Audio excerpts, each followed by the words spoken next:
Okay, let's talk about the Anunnaki gods, who they were, and the different beliefs in them.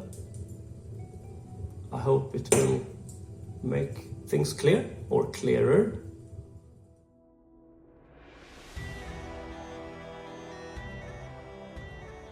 I'm going to talk about Anunnaki, the Anunnaki gods. There are many different point of views, who they were and what they wanted to do with humanity. Why were they here? Did they exist? Is it just myth? And many different books, many authors, many wild theories, some nonsense, some good. What we can say is that in the cuneiform tablets found in Iraq, Sumer, Babylon, Persia, we can read the civilization to be kickstarted by gods who came from heaven to earth. There are many names for them, different names, and there are many different gods, so it becomes very confusing. And some are also titles. Bel or Baal, for example, title for Lord. Bel Marduk is Lord Marduk, the same as Ra. Ra is sun, it's the sun. It has a title. Marduk Ra is the title, sun god Ra, and the sun god Marduk, sorry. Who are the Anunnaki? According to the tablets, the cuneiform clay tablets, we had three main gods, the old Anunnaki gods. That was Anu, Enlil, and Enki. These three are very different from each other, even though they are relatives, family. Anu is the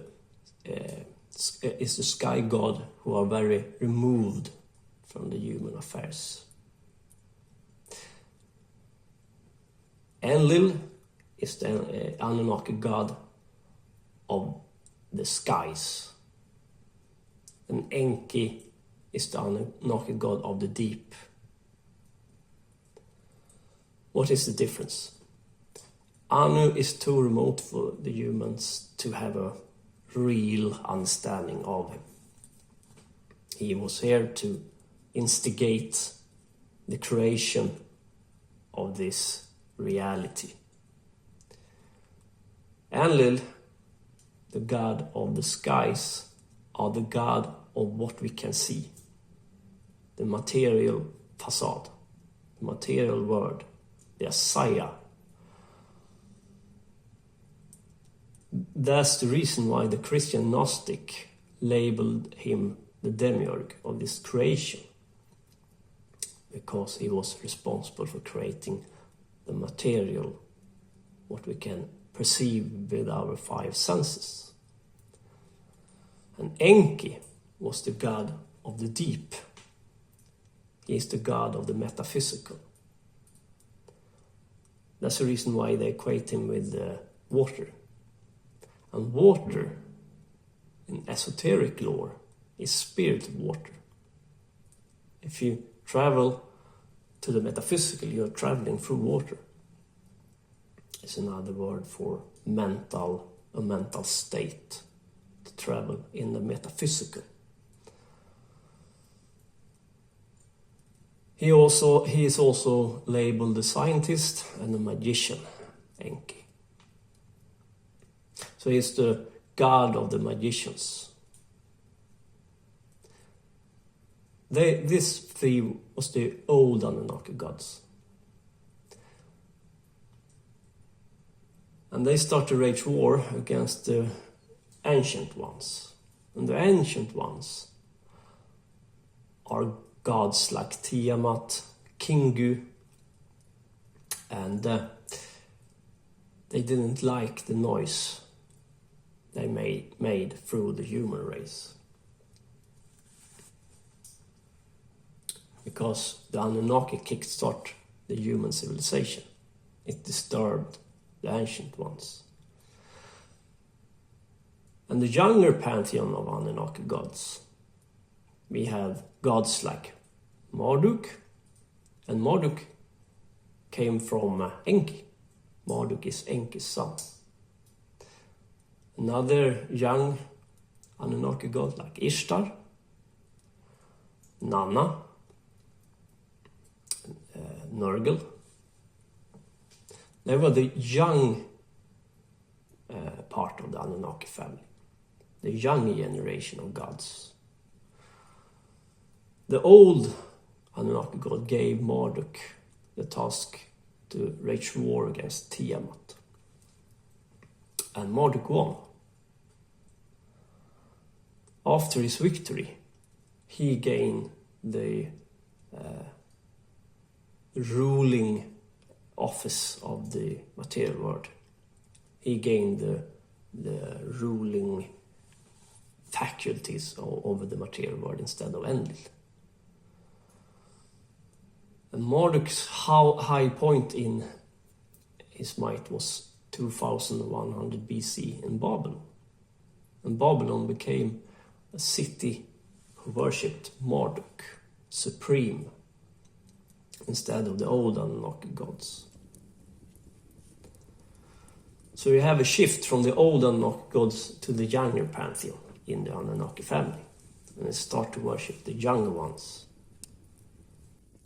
And then we have Ninurta. And Ninurta is the Anunnaki god conspiracy buffs talk most of. And of course, these Anunnaki gods represent a planet or a solar deity as well. And Ninurta represents Saturn. And Saturn is the planet or star most people talk about these days. And it's a very important star, planet, for the esoteric people as well. And the Anunnaki god representing Saturn is Ninurta. And Ninurta is the heir to Enlil. And Enlil, as I said before, the Christian Gnostic believed Enlil was the demiurge. And Enlil is also Jehovah. Or El. E-I-L. L. That's the reason why some people equate Jehovah with Saturn.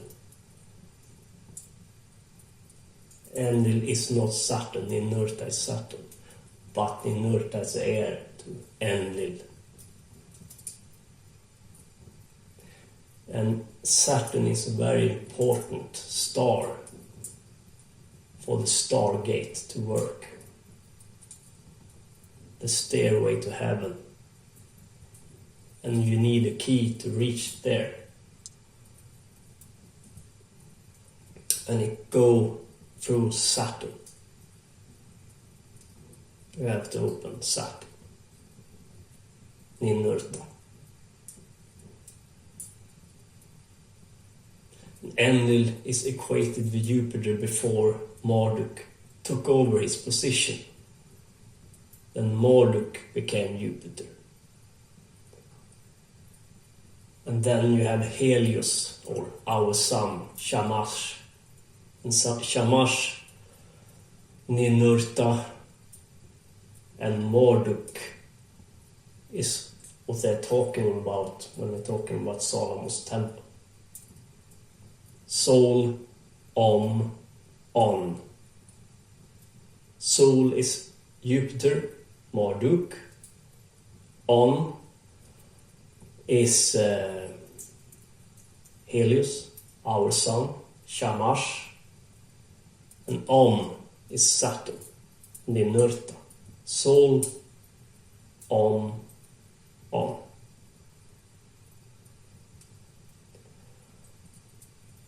I'm going to talk about Solomon's temple later.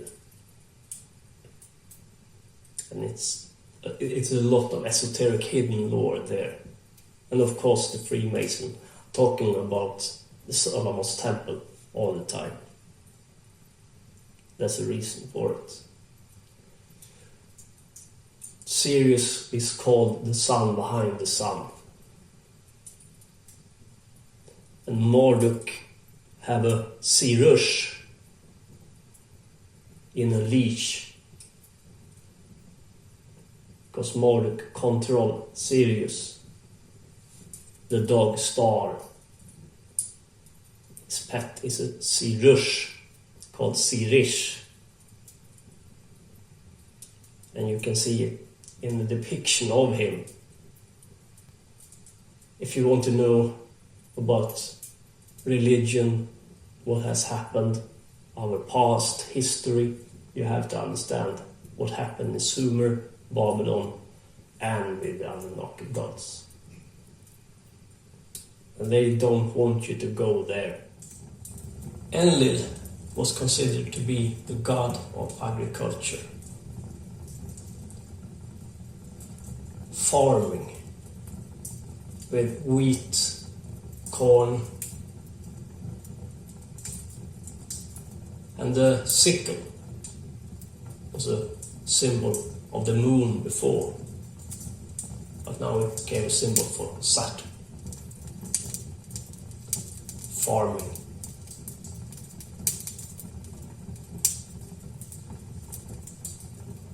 And Enlil was the source for the god Jehovah. El. Enki became the devil, the god of the deep, god of the magician, the god of the metaphysical. We can also see this in the story of Abel and Cain in the Old Testament. We can see this in the communist flag. The sickle is a symbol of Saturn.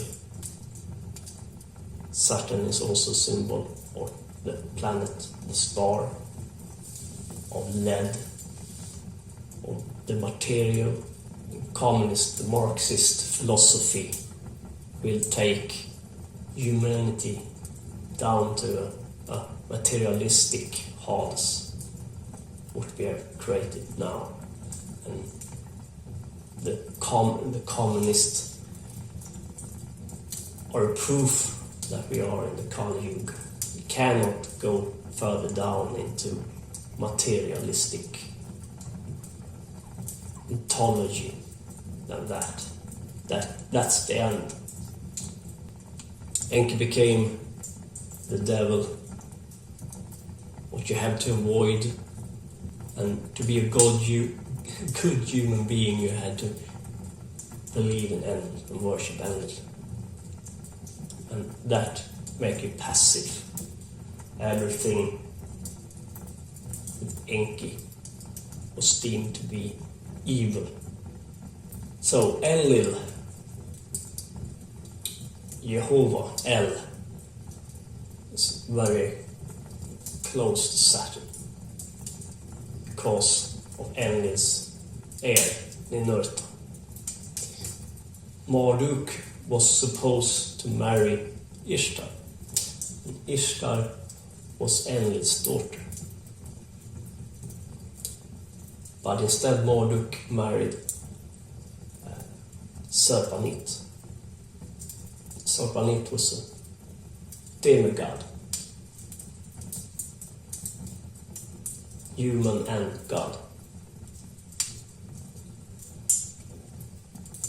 After that, the war was raging on between Enlil and Marduk. And you can read about this in the Old Testament. And again, the story is convoluted, but you can read about the Babyle Gate, or the Tower of Babylon, where the Mardukites tried to build a tower to reach God, to raise a new stargate, to take over Saturn, to hijack Saturn and to take it over from Enlil.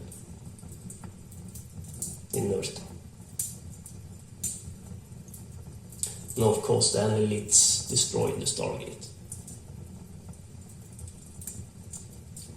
The Tower of Babel. Through the God Enlil. With the help of the God Enlil. So they have many different Anunnaki gods to worship. So it wasn't a monotheistic religion.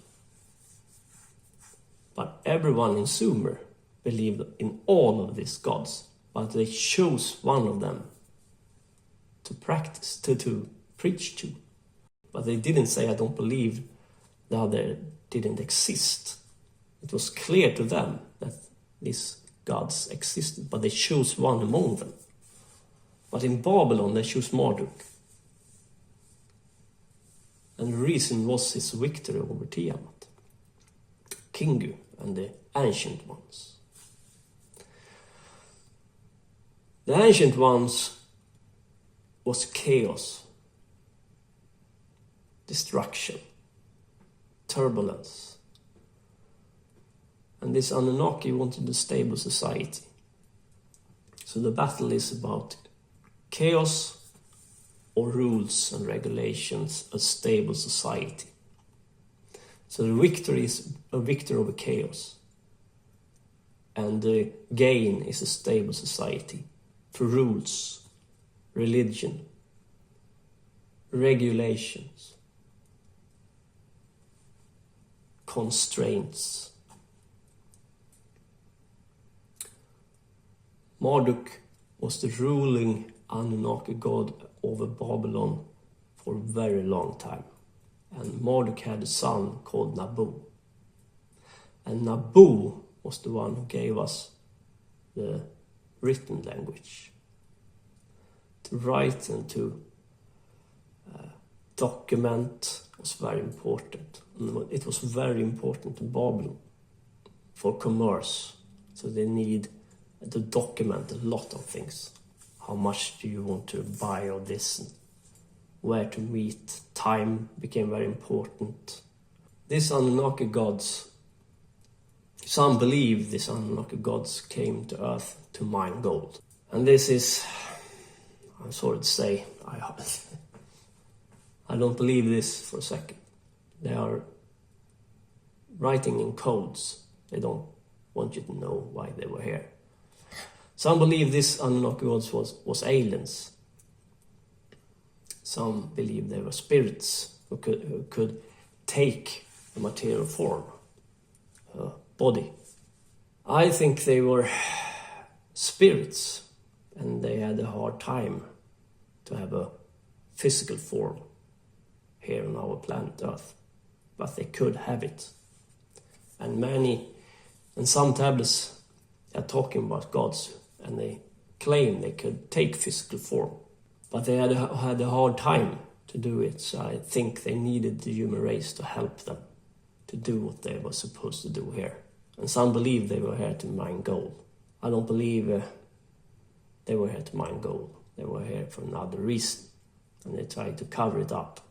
Babylon's reign started to crumble after Nebuchadnezzar II.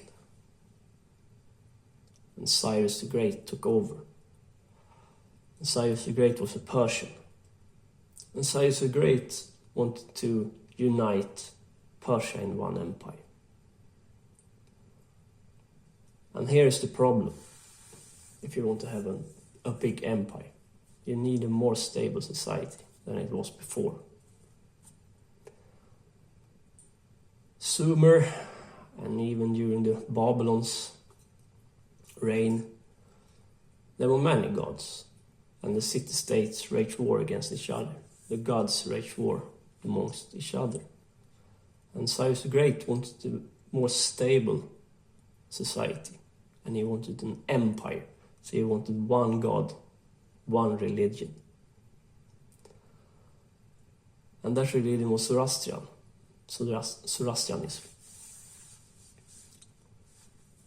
So he started to spread that religion. And this is, from here on, you can see the decline of the Anunnaki gods. They didn't say that they didn't exist, but this was one step further away from the choosing to believe in one God out of many to a monotheistic religion. But we see how we start to shift towards monotheism. And many say that Zoroastrianism is a monotheistic religion. We have also taken a dualistic form later on because of the question about evil. If Ahura Mazda is all omnipotent, why is there evil in the world? Where does the evil part come in? Why doesn't he defeat the evil and create this good, stable society? Isn't he omnipotent? Then they start to shift from the monotheistic belief to a dualistic belief, where Angra Mainyu was an equal powerful god as Ahura Mazda, thus the dualistic part. But it's nonetheless a shift from the Anunnaki gods to a monotheistic ontology, worldview, because to have a stable society, and I will claim from here on, they didn't want the population to know about the Anunnaki gods and what happened in Sumer, Babylon, Egypt, because they don't want you to know that these people practice a belief in the Anunnaki gods, and for them the Anunnaki gods were very real. That's the reason why they fought this war. For them, they were real. And for them, the Anunnaki gods walked among them. And if you have gods among you, you don't question them. For them, it was very real. That's the reason why I think they try to cover the Sumer history, Egyptian history, Babylon history up. And of course, they were just fools. We are such clever, rational people today. They made the pyramids, but they were still morons. It's just the ego talking. Such nonsense. But it's very important that you believe in it. Because if you believe in it, you will not question if the Anunnaki God existed or not. If you think they were stupid morons, it's very easy for you to push them aside and say, well, they were stupid morons. They believe in this. Cannot be real. We are rational, materialist, atheists. We have left that behind. They can do this and this and this, but they are still morons. So you don't look into it with fresh eyes, with a child's eyes. They program you. They don't want you to know what happened in Egypt, Babylon and Sumer. They have taken it for themselves, left table scraps behind. This is just an introduction to the Anunnaki gods. I'm going to talk much more about them. I hope I have